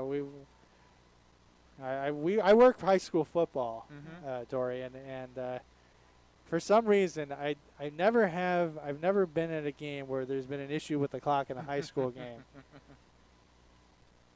There have been a lot of issues today with the clock. Yeah, I think we only have one gentleman in the press box right now. And I think he's occupied with doing 2 or 3 other jobs. That if you have your attention directed in multiple directions, I know that definitely, if you're focusing on one job and then you have to fix another job, then that definitely takes a lot of your focus and time away from doing your key job. So, and I'm surprised that we're starting to see Hornets run some shotgun stuff here. Yep, here we go, 3rd and long, and the pass is going to be incomplete as it was intended for number 10, Thomas Parker. There is a flag on the play. But it's a flag, although it looks like it might be the official is pointing in the direction of the Hornets. Yeah, I want to say they're going to call pass interference on number 10, Thomas Parker, the receiver out there, but we'll check the flag and see. It looks like it is pass interference. And if it is against Parker, I mean, I would think the Panthers would once again decline the penalty because it was incomplete. Yeah, they're going. But they're actually going to accept the penalty. So that'll. Yeah, I'm wondering why Hapeville is trying to get a little quote unquote cute here and try to throw the ball here. They have 5:40 left in the clock, and they've had a extremely potent running offense here. And so I'm wondering why they decided hey, we're just going to go shotgun and throw the ball, even though what has been working very well for them has been the wishbone getting wishbone set and running power. So here's a 3rd and long. And that pass is tipped and intercepted. That's number Coming up with the pick as he runs out of bounds at about the 35-yard line. And with 5:29 to go, the Panthers get a huge takeaway after they gave away the ball a moment ago in plus territory. Yeah, it's quite unfortunate there for the Hornets. They've been doing an excellent job of running the ball, and once again, they have plenty of time. But I guess the coaches decide, hey, we're going to try to throw the ball here and throw a touchdown here with the few minutes left we have in the game, and that game plan wind up backfiring on us. That idea just wound up backing up on backfiring on them. So 5:29 left. Ball is spotted at the 36-yard line for Bartow County. They have a 1-point lead, 13-12, as they go with a 3-receiver set, and it's a pitch to Bellew, who gets stacked up at the line.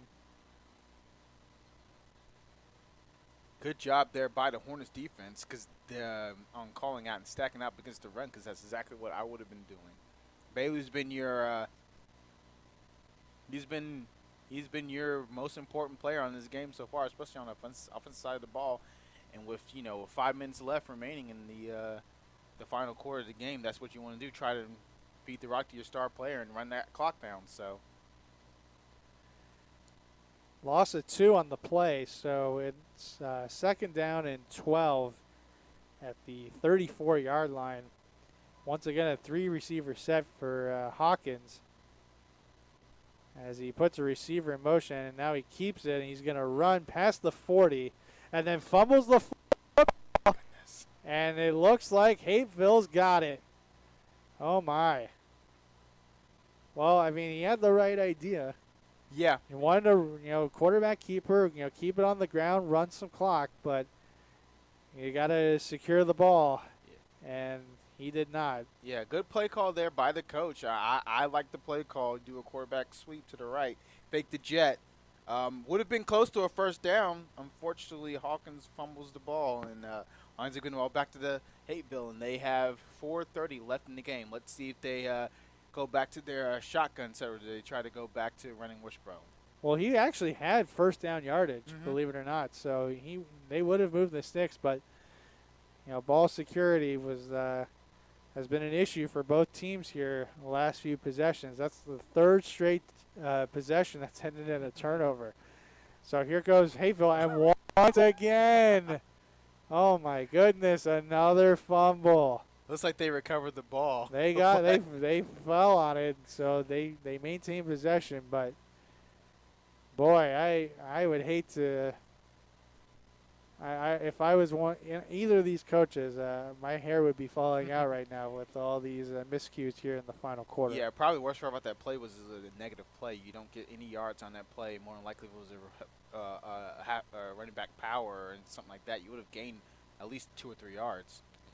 This time they do hold on to the ball, and that is, let's see who that is. It's kind of hard to see from this vantage point. That's number 22, Zion Price, on the carry there as he pushes forward past the 40-yard line.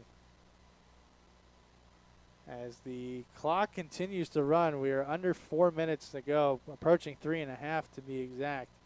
So this brings up now a very crucial 3rd down and 5 at the 40-yard line for Hapeville. Wishbone formation. And it's a inside give, and it's going to be very close to the first down. I think they've got it. They have the first down. Yep, it's a gain of 5, so move the sticks. Excellent push there by the O-line from Hapeville. They pushed the defenders at least 5 yards down the line of scrimmage, and that definitely helped them get that first down. The thing that really gets me, Dorian, is on plays like that where it's a direct handoff, you see a bunch of bodies converge on the ball, and it looks like it's only going to be a very short gain, if any gain at all, and it turns out to be a nice gain. And here's a quarterback keeper by Dylan Favors, who turns it outside, still on speed, And he's into the end zone. And that is a touchdown for the Hapeville Hornets. My goodness. A 30-yard touchdown run. And with 2:45 to go, Hapeville has their first lead of the ball game, 18-13. Love the play call there. You instead of what you've been doing is you consistently pound the ball up the middle. Then you run to the left side, run out to the left side of the field. And Favors does an excellent job of breaking a couple of tackles, running outside and staying inbounds into the end zone for a touchdown. Actually, I stand corrected. I think no, they did give him the touchdown. The scoreboard operator didn't put it up right away, but it is a touchdown with 2:45 to go. So now a very important point after try to make it a 6-point game. Wishbone formation once again. Handoff is to Price, and he goes nowhere. So the point after try is no good. But more importantly, though, Hapeville, with 2:45 to go, over 37 minutes into the ball game, have their first lead of the afternoon. Yeah, they did. They went back to what brought them to this game, to the score so far, running wishbone sets and just running power football, and throwing a little curveball out here to the defense with the bootleg to the left side of the field, resulting in a possibly game-clinching touchdown for them. We will see what Bartow is going to be able to do in these final minutes of the game. But they're going to have to try to get the ball to their key playmaker, number zero, Zach Bailu. We shall see now. With 2:45, so here's the setup, folks. 2:45 to go here in the ball game. 18-13 our score. Hapeville up by 5. Dorian, if you are the Bartow County Panthers, what is your strategy offensively? Well, first off, if we're going to run the ball, we're going to try to run the ball on the perimeter. Get some yards. We've seen a little bit of success on that. You'll be able to get the ball down the field, and hopefully and if push comes to shove, you'll be able to just step out of bounds and stop the clock. You're going to try to save your timeouts as best as you possibly can, and eventually what you'll try to do is eventually throw in some short passes here and there. But once again, you're going to try to attack the perimeter as best as you possibly can. We've seen them have success running the ball on the perimeter, so we'll see if they can see if that's what they do here. On the kickoff, it was an offside by Hapeville, so they now will have to kick off from their own 35-yard line, and that was not a good kick as it was anyway. Well, he had a good chance to have a good return there. Right, so now you kick off from the 35 for Hapeville, and either way, based on the last kick, Bartow County should have decent field position. This one squibbed and picked up at the 45-yard line by, that would be Trace Hawkins, the quarterback. He's been doing it all today. Yes, Dorian. he has. Yes, he has. He also plays safety on defense. But on that return there, you probably have to – he looks like he didn't have much space because even then when he tried to juke around, there was not much space for him to run. So you just got that opportunity. You just got to take the ball, run upfield, and get as much yards as you possibly can.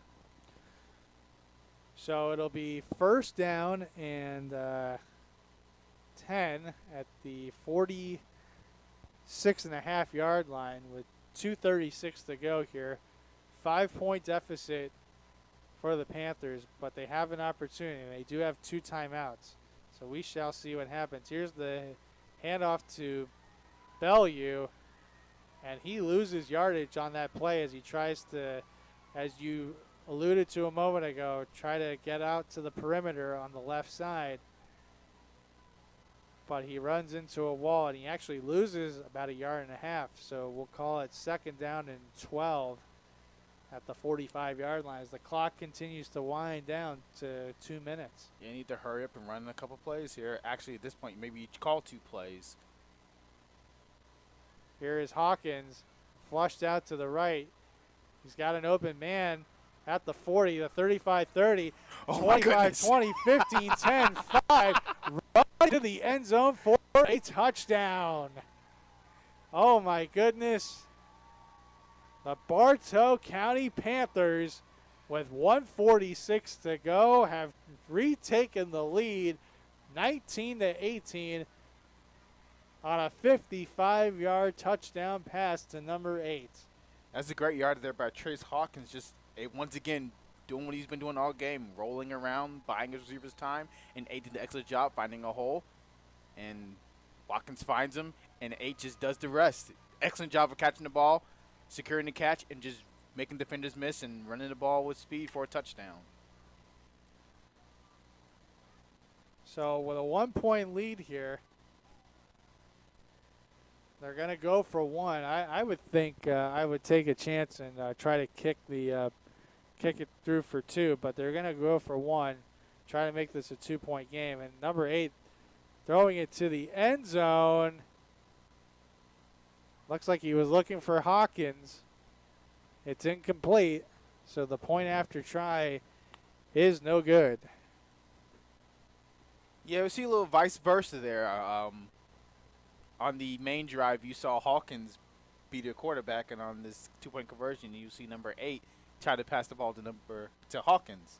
So nice little vice versa there. But yeah, they have one minute. There's 1:46 left on the clock, up by 1 point. I think the way, especially with the way Hapeville has played offensively, they've been able to run the ball very well, but they have not. They've been unable to pass the ball, unfortunately. So I think the odds are in Bartow's favor as of right now. 1:46 left. Well, this is a very important kickoff here with very limited time. 1:46, as I mentioned.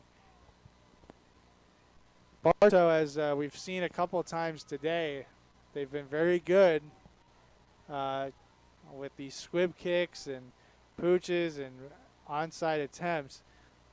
The last one, not so much, as the ball ended up at the 4-yard line on the return by Hapeville. This time, much better kick as they have to go retrieve it around the 30-yard line. A good return nonetheless, though, as number 1, that would be Carter Pitts, returns it to about the 45-yard line. So we have 94 seconds to go in the ball game. 1 minute and 34 seconds left. Hapeville does have all 3 of their timeouts. I don't think they have a field goal kicker on their team. Maybe it would be the place kicker, but nevertheless, I would think at this point, Dorian, it's touchdown or bust. Yeah, absolutely, yeah. I don't think either team has. We have not seen any team try to. I don't think either team has a kicker. So what they're all going to have to try to do is just do their best to score a touchdown here. So before this 1st and 10 snap, timeout taken by Bartow County. That's their 2nd of the half with 1 left. As Hapeville came out in a shotgun formation with 4 receivers and a running back. Yeah, it looks like they're gearing up to try to throw the ball here. And once again, we haven't seen a lot. They have not had a lot of success throughout the air, so maybe they will try to do a little read option wrinkle or something along those lines. We will find out soon enough.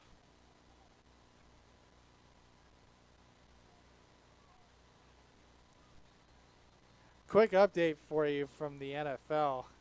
We've been given updates throughout the day here.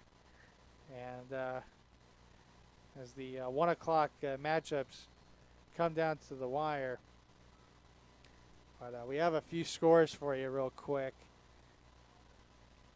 I saw we had an overtime game in Charlotte, 28-all between the Vikings and the Panthers. So we will see how that one unfolds.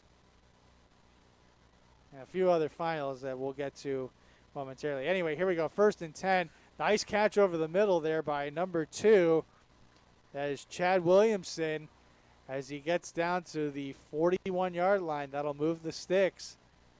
A gain of 14 and a good start for Hapeville as they try to win the game here in the final 90 seconds. Yeah, I'm surprised he threw the ball there, but too much to my but successful 1st down play. So here we go. Here's the Carter Pitts trying to do a keeper, but he is dragged down at the 50-yard line. That's Zach Bailey with the big tackle behind the line of scrimmage. We've seen him make plenty of plays on the offensive side of the ball. This is the second time we've seen him make a big play here on the defensive side of the ball from his left end position.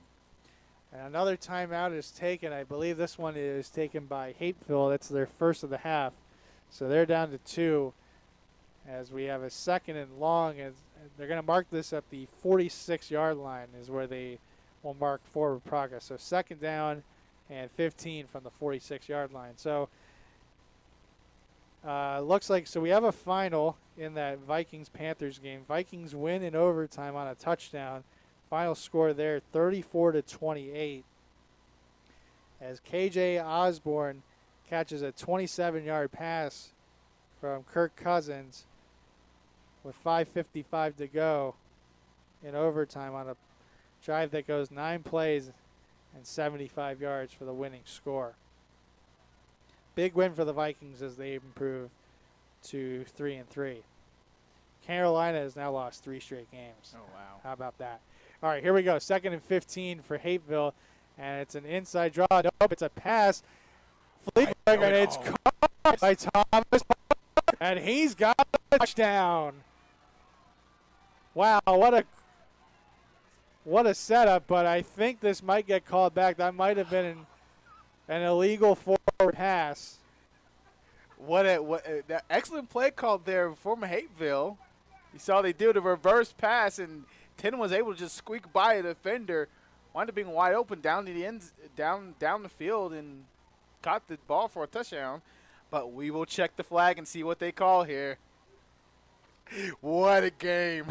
Man, this has been a very interesting second half so far. I mean, I've done a few of these United Type Networks games so far, and this has probably been the most. They're going to wave the flag off. They're going to wave the flag. There is no flag.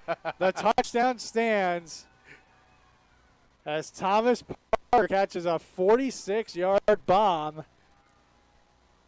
from Chad Williamson. And with 1:05 left, Hapeville back up on top, 24-19. Boy, we have seen some fireworks here in the second half today, Dorian. Yes, we have.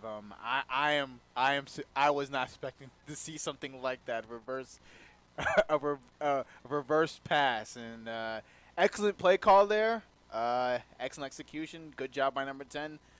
Good job by Williamson on just getting the ball to number 10, and 10 doing the rest, catching the ball and running the end zone for a touchdown. So it looks like. I'm going to see what they do here. Is this it's a 1-point try as Pitts rolls to his left looking for the end zone. Number 10 again. And it's Parker again, and he's got the point after conversion. So with 1:05 to go here in the fourth quarter. Oh, actually, it's a 2-point conversion. I stand corrected. It was a 2-pointer. So with 1:05 to go, it's 26-19. Hapeville leading Bartow County. Now, it wouldn't surprise me if Bartow just does something insane and they just score a touchdown with like 3 seconds left. The way this game's been going. The way this game has been going, I guess it would not be a surprise. Yeah, not surprised one bit. So anyway, some finals to share with you from the NFL as we get ready for this kickoff. The Packers end up holding on, improving to 5-1. They beat the Bears 24-14 at Soldier Field. The Bengals, who lost to the Packers last week, they get back in the win column with a 34-11 thumping of the Lions. Detroit now 0-6 in first-year head coach Dan Campbell's season. The Rams take care of business against the Giants, improving to 5-1. They win 38-11. All right, so a short kick here, and look at this, a reverse on the kickoff return to number 8, who now reverses fields, trying to find some room, but he's not a good decision as he loses room. Now he gets room. He's going to take this back. Yes, he will. Oh, my goodness. John Jackson, he's got a touchdown. There's not any flag. Flags on the Hold field. on. There's a flag on the Oh, play. wait a See, minute. don't- There is a flag. I wonder if this could be a unnecessary celebration, but I don't know. We'll check the flag and we'll see. But what an insane return there by number 8. Just running left and right, trying to find a hole. Back and forth, and eventually finds a little gap and just outruns everybody for the touchdown. Oh, the penalty is against Hapeville. They were telling the sideline infraction, but the touchdown is good. So, oh yeah. So it's a touchdown for Bartow County. And with 39 seconds left, it's 26-25. Wow, if this game could not have gotten any wilder, I was just proven wrong. I had a feeling something crazy was going to happen. I just thought it was good. You and me both were sitting probably thinking, like, that's going to be a complete disaster the way he was trying to return the ball. Yeah, I Running mean, back because and he forth, backed up running about back 15 and yards. forth, losing yards, and it looked like there was no way he was going to find the gap and just run for a touchdown. And to give Hapeville some credit, they did a good job of just staying in their lane, staying disciplined, make sure he didn't break containment, but he somehow just found the hole and just slid right through and just outran everybody for the touchdown. Well, how about this, Dorian? We had 12 total points. It was a 6-6 game as we started the third quarter. Mm-hmm. We've now had 39 points in this second half. This has been an insane game. It has been one of the craziest games I have ever seen. Here we go. For the lead. Hawkins looking, running. Does he have it? Oh! Not. Wow. He tried to razzle and dazzle, but Hapeville was not going to let it happen. Like, the point after conversion fails, and Hapeville maintains a 1-point lead, 26-25. There's still 39 seconds with left. 39 seconds left. Something crazy could still happen here, but the way this game's been going on, because more than likely we're going to see an onside kick from the Panthers. So yeah, we will wait and see.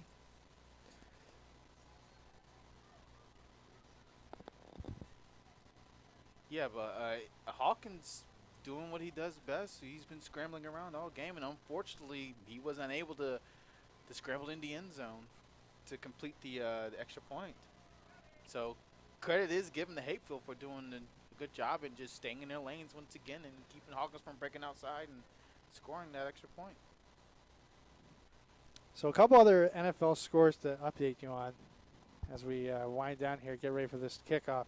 The Chiefs had a slow start today, but they get back to 500 as they beat Washington 31-13. Baltimore handling their business at home against the Chargers today, 34-6. Learning a little bit about some of these teams as we enter the second third of the season here in Week 6. Yeah, I'm surprised the Chargers got beat that badly. They've been one of the Herbert and that offense has just been. They've been one of the more premier offenses in the NFL, and to see that they only score 6 points is definitely very surprising to me. Well, Baltimore, you know, they've traditionally been known to be a very stout defensive team. Mm-hmm. Maybe not so much in the last year or two.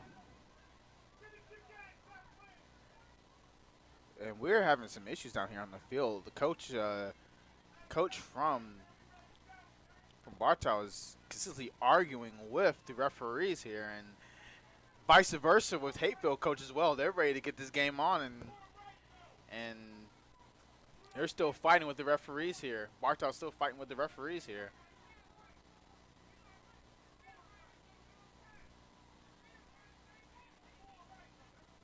Yeah, a little some hostility coming from both sides of the field. Yeah.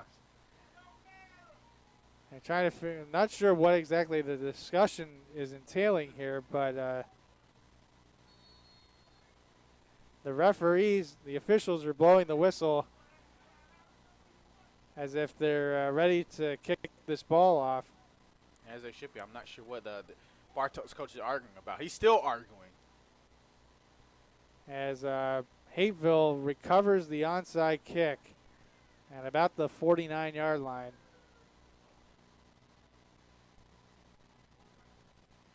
Yeah, the coach from Bartow is still arguing with the referees. At this point, he needs to just let it go. I'm not sure what he's arguing about. But at this point, he needs to just let it go.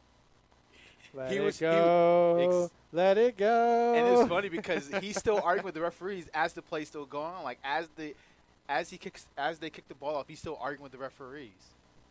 So he's already lost his argument. It's I'm not sure what else you can do left here. You have one more timeout here on the clock. You unfortunately are unable to well, you can only stop the clock one more time. Yeah, they have one more timeout left. So what we're probably going to see here from Hapeville is just take one knee. They call a timeout. Hapeville takes one more knee, and that's it. That's the game. So we'll see what happens. Yeah, they're still arguing with the referees.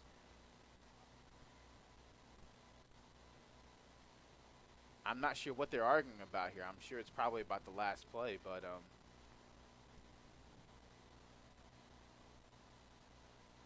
And so it looks like they're going to take that last time out. It might have been something. It might have had something to do with the clock. yeah. Might have very well had to do something with the clock, which once again has been. Looks like they're going to go ahead and call the game here. Yeah, it looks so. It's a final with 39 seconds. It's a bad way to lose for Bartow. Fought so hard to come back, and to lose like that it's very emotional and gut wrenching the way that the game like that.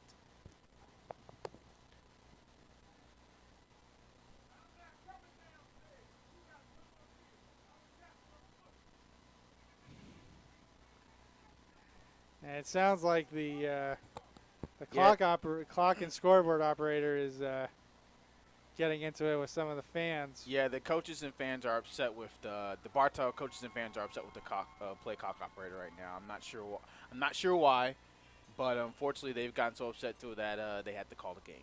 Coaches got so upset they had to call the game. So final score here from Duluth, and a bizarre ending. Hard-fought game, too, but it's very bizarre ending. A hard-fought game that had plenty of fireworks and drama at the end. Wrap it up. 26-25, our final score. We thank you so much for joining us here for the United Tykes Network Game of the Week. For Dorian and Devin Johnson, I'm Noah Hirschman. We'll see you next time.